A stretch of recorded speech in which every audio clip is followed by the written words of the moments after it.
Acteur populaire mais discret, Richard Anconina n'est pas du genre à courir les mondanités du show business ni à s'afficher en couple. Alors que sa vie privée reste mystérieuse, une femme, prénommée Sandra, a relaté une anecdote décalée sur leur rencontre, et comment il lui avait joué un « gentil, mauvais tour après l'avoir dragué. Richard Anconina est-il en couple? Impossible de le savoir, l'acteur âgé de 69 ans entretenant volontiers son jardin secret, quand il est question de sa vie privée.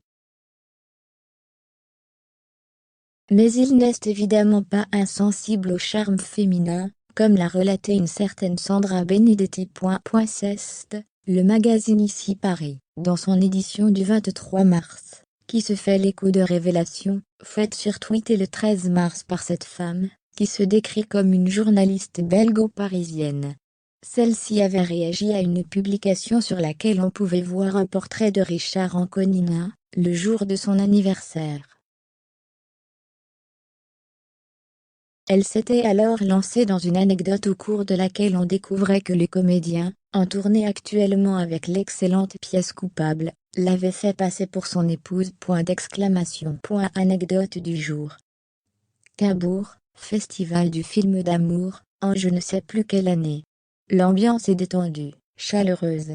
Je loge au Grand Hôtel, là, où dorment aussi acteurs et réalisateurs, dans une suite fabuleuse face aux vagues. La nuit, vers 3 heures du matin, Véronique Sanson s'installe au piano du bar et chante jusqu'à l'aube. On est un petit groupe à l'écouter en papotant. Je discute avec Richard Anconina, qui me drague gentiment, avec une drôlerie irrésistible. Je lui dis que la vue de ma chambre est fantastique, comme la chambre d'ailleurs. Il me répond, la mienne est mieux. Tu veux la voir? Je te montrerai mes estampes japonaises. Blague vieille comme mes robes. J'éclate de rire et l'envoie promener. Bref, on se marre. Le coup des estampes japonaises, il me le fait tous les jours, 3 fois par jour, écrivait-elle alors, pour contextualiser leur rencontre. Le dernier jour du festival, alors que Richard Anconina a regagné Paris et qu'elle-même profite encore quelques instants en s'installant sur un tranza, elle est alors sollicitée par une dame toute timide qui lui demande un autographe. Incompréhension de Sandra Benedetti, qui lui fait remarquer qu'elle est journaliste.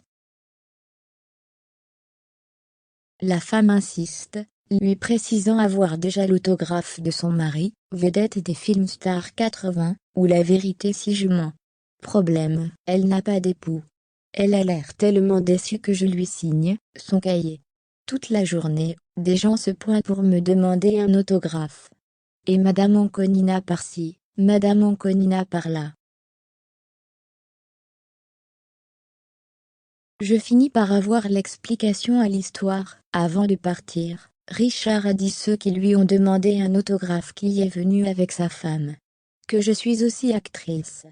Il leur a indiqué à quoi je ressemblais. Ils se sont passés le mot.